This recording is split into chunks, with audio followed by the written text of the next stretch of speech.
Hello and welcome back to Jules My Tool. This is our last video on calculating the perimeter of an isosceles triangle, and in this session we're working with strictly terms. And if you want to see how this is done, let's get started.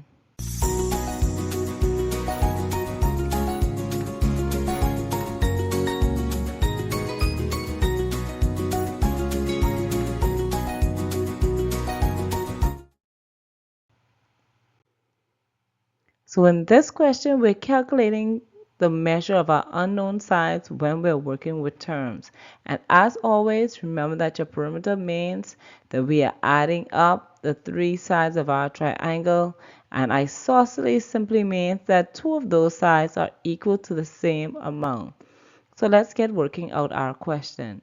So we're going to start off by writing out our expression, which is 3q plus 3q plus 5q should equal to 44. Now we're going to simplify all of these q's so that we won't have a bunch of q's to work with and just simply one set of numbers. So 3 plus 3 is equal to 6, and 6 plus 5 will equal to 11q. So now we're going to work through our one-step equation rules, where we will be dividing both sides of our equation by our coefficient 11 to find out what is the measure of our unknown variable q. So 11 is dividing into 11 to equal to 1.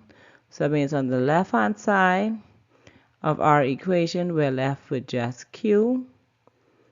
And then on the right hand side we're going to do the same thing. We're dividing both the numerator and the denominator by 11. 11 divided by 11 is 1, and 11 divides into 44 4 times.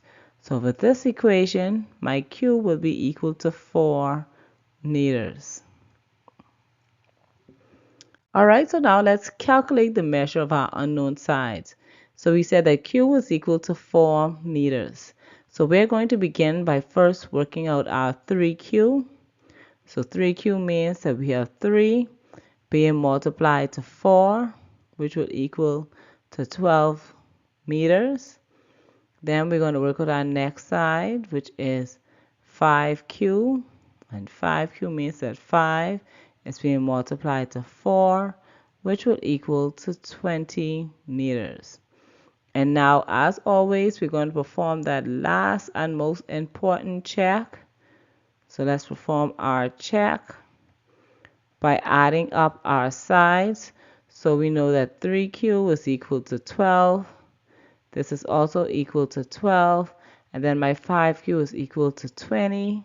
So when checking to make sure that all of this add up to our 44. So your 2 plus 2 is equal to 4, 1 plus 1 is equal to 2, and 2 plus 2 is equal to 4. So we see that our sides all add up to our perimeter, which tells us that our q equals 4 meters is the correct solution for our equation. So I hope this example was very easy for you to follow, and I hope the collection as a whole with calculating the perimeter of your isosceles triangle helped to answer any questions you may have had regarding how to calculate the perimeter when you are given an isosceles triangle with two equal sides. So make sure that you continue to get some more practice in, and we do have a series coming, of course, on how to calculate the perimeter of your triangle when you're working with scalene triangles.